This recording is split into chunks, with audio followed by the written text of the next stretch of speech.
Siapa sih yang tidak kenal Ismail Marzuki? Ismail Marzuki dikenal sebagai salah satu komponis besar di Indonesia yang hidup pada akhir masa penjajahan kolonial di Indonesia. Beliau juga dikenal sebagai tokoh pahlawan nasional dengan bakatnya yaitu menciptakan berbagai karya lagu dan musik yang bertema nasionalis perjuangan. Ismail Marzuki lahir di Kuitang, Senen, Batavia pada 11 Mei 1914 dengan nama lengkap Ismail bin Marzuki. Ia mempunyai nama kecil yaitu Maing. Ia lahir dan besar dari keluarga Betawi bersama ayahnya yang bernama Marzuki dan kakaknya bernama Hamidah. Sedangkan ibunya Solehah telah meninggal 3 bulan setelah melahirkan Ismail Marzuki. Begitu pula kedua kakaknya yang meninggal saat dilahirkan. Ayah Ismail bekerja sebagai karyawan di perusahaan Ford Reparatir yang gajinya dipakai untuk membeli beberapa alat musik dan juga alat pemutar musik seperti gramofon. Ayah Ismail Marzuki juga dikenal sebagai orang yang pandai memainkan kecapi dan juga sangat pandai dalam melakukan syair bernafaskan Islami. Hal ini pula yang membuat Ismail Marzuki tertarik kepada seni musik. Ismail Marzuki disekolahkan ayahnya di sebuah sekolah Kristen His Edinburgh Menteng.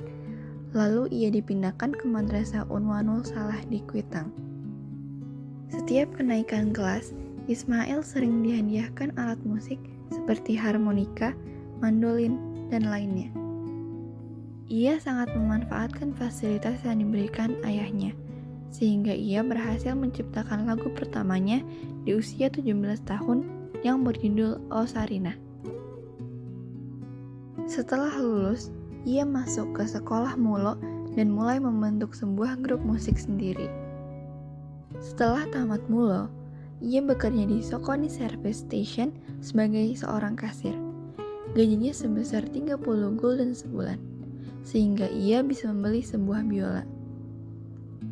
Merasa tidak cocok dengan pekerjaannya, ia pun pindah dan memutuskan untuk bekerja di perusahaan dagang Kakanis yang menjual alat-alat musik dan piringan hitam. Bakatnya di bidang musik pun semakin terasa. Ia sudah menguasai banyak alat musik seperti gitar, piano, harmonika, biola, dan lainnya.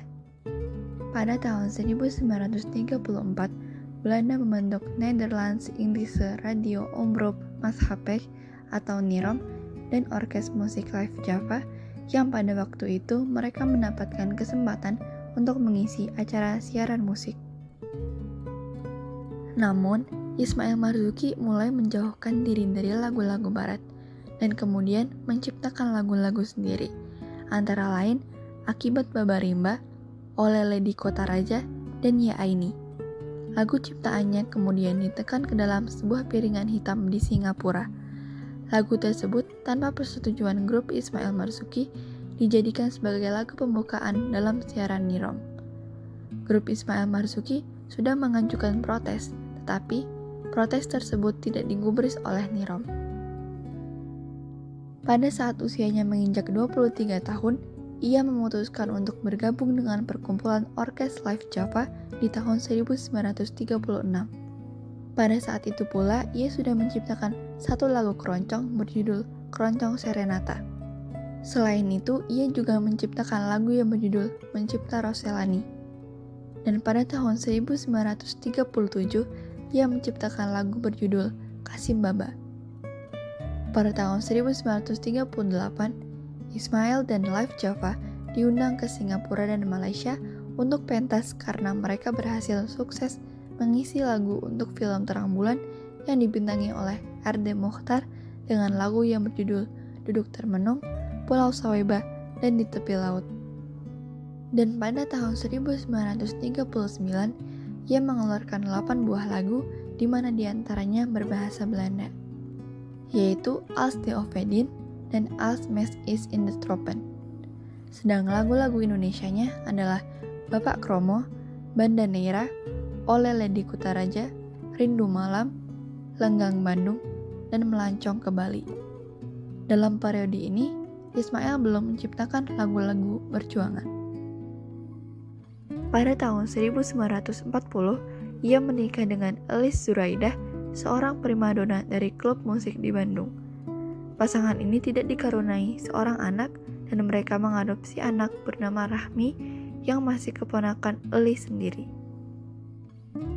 Masa Perang Dunia Kedua tahun 1940 berpengaruh kepada kegiatan yang ada. Radio Nirom pun mulai membatasi siarannya.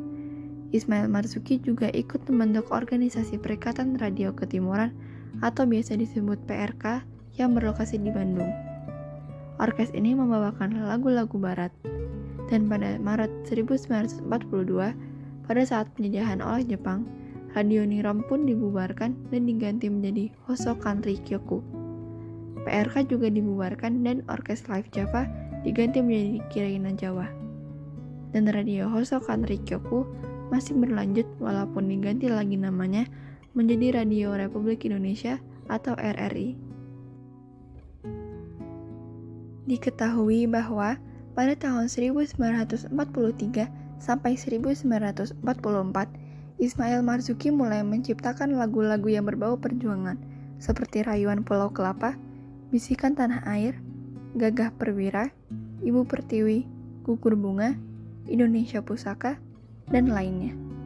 Ismail Marzuki juga masuk ke dalam daftar The Immortals 25 artis Indonesia terbesar sepanjang masa, versi majalah Rolling Stone Indonesia.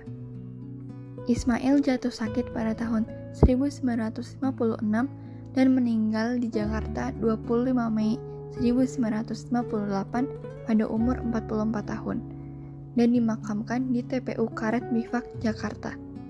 Karya terakhirnya dibuat pada masa sakit dengan judul Inikah Bahagia. Semasa hidup, Ismail Marzuki telah menciptakan 250 lagu dalam 27 tahun berkarya. Sebagai penghormatan untuk Ismail Marzuki, pada tahun 1961, Presiden Soekarno memberikan sebuah piagam Wijaya Kusuma atas dedikasi dan kecintaannya pada tanah air. Dan pada tahun 1968, ia mendapat anugerah penghormatan dengan dibukanya Taman Ismail Marzuki sebagai taman dan pusat kebudayaan di Salemba, Jakarta Pusat. Selain itu, lagu ciptaan Ismail Marzuki yang paling populer, yaitu Rayuan Pulau Kelapa, digunakan sebagai lagu penutup akhir siaran oleh stasiun TVRI pada masa pemerintahan Orde Baru. Dan pada tanggal 5 November 2004, dia dinobatkan menjadi salah satu tokoh pahlawan nasional Indonesia. Hari Rabu tanggal 10 Juli 1985. Akhirnya kami ucapkan selamat malam dan selamat beristirahat.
Sekian video mengenai biografi Ismail Marzuki, semoga bermanfaat dan terima kasih.